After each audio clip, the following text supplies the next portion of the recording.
Daddy, I want tablet. I want chocolate.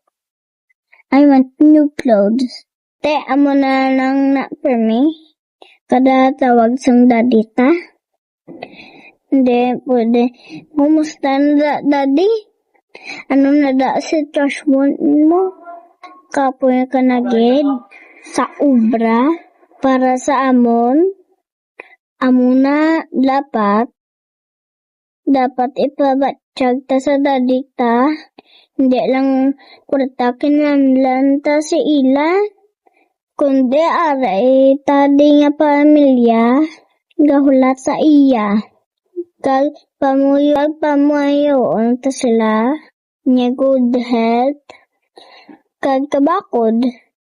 Kag subuan to sila mo. Te amo na mga bata nga may daddy pariyo sa akon nga ara sa layo. Okay? Happy Sunday! God bless us!